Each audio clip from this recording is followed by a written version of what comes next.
Welcome to the e-content learning session. Today, our class is about the basics of photography. And I am Dr. Karthik, Assistant Professor, Department of Visual Communication, Andhra Loyola College, Vijayawada. Initially, we'll start with the definition part, where the term photography means writing with the light. It can be decoded as photo means light, writing means graphy. It is nothing but the art which was created by the light. Generally, we will see the painters who draws and paint their artworks. Likewise, photographers will use the camera for their artwork called photography. These photos will provide various emotions, feelings. They record stories and events which will compile the entire life. For this photography, one needs a basic component called camera.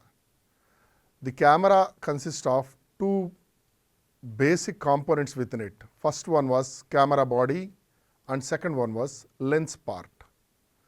The camera body includes sensors which creates the images, and next apertures which allows the light into the camera, and third one was shutters which are opening and closing metal plates which allows light onto the sensitivity sensors that creates images.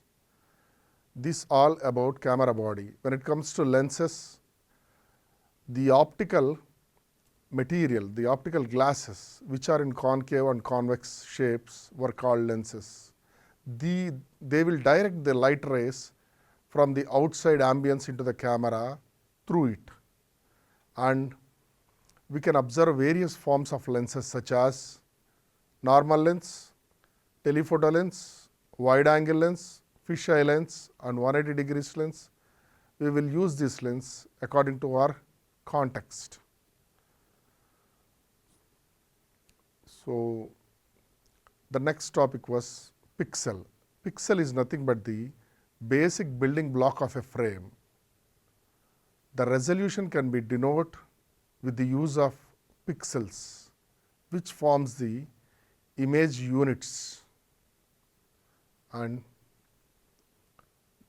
there are three types of basic photographies in still mode: portraits, landscapes and documentaries. We'll start with landscapes.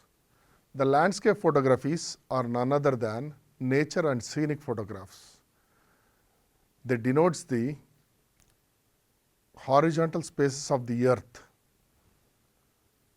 You can observe in PPT one of the landscape example.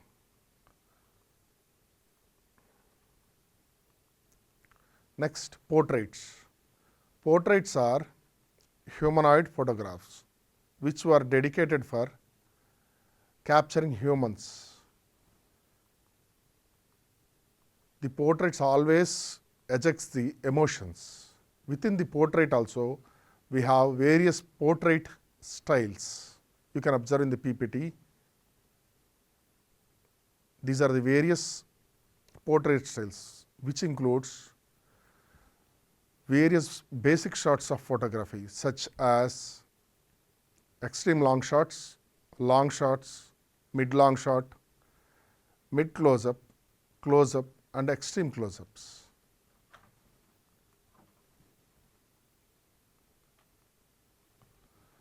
And the third one was documentary photography.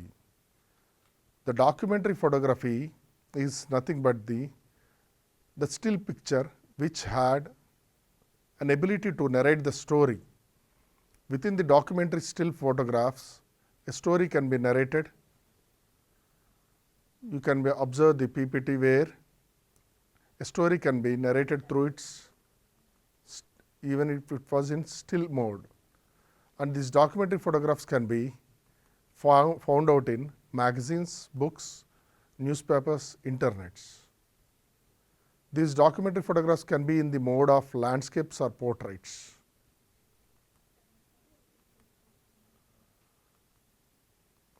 After documentary photographs, we have the concept called contrast.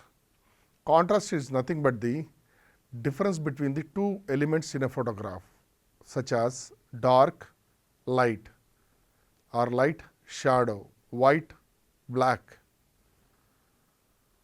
The contrast definitely pulls the attention of the viewers onto it because of its opposite in nature.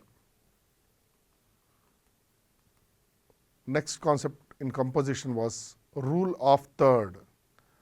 Rule of third is the camera technique in which the frame will be divided into two vertical halves and two horizontal halves with the help of equal lines, equal spaces between them. The intersecting points of the two vertical lines and two horizontal lines are called intersecting points, which are named as P1, P2, P3 and P4. Here you can observe an elephant was placed in the center of interest in the first photograph, where the position of the elephant was in the middle of the photograph horizontally and vertically.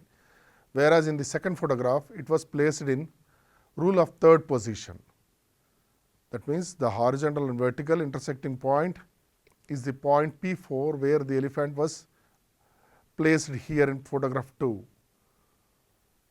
So the aesthetics of photography lies within the rule of third, image number 2. And the next tool we use in still photography was point of view. We have eye level point of view, above the eye level point of view and below the eye level point of view. Eye level point of view equalizes the audience and the subject in the photograph, whereas below the eye level photograph elevates the subject and above the eye level photograph seems to be inferior when compared to the viewer. And next, proximity. Proximity is nothing but the closure, intimacy of the two elements in a frame, which provides the aesthetics in photograph. They seems to be in pattern, a theme that will create a design in photograph or a frame which pulls the audience focus onto it. So up to now, we discussed about the contrast, rule of thirds, point of view and proximity topics. A continuous practice of photography will definitely make us a master in the art of photography. Thank you, students.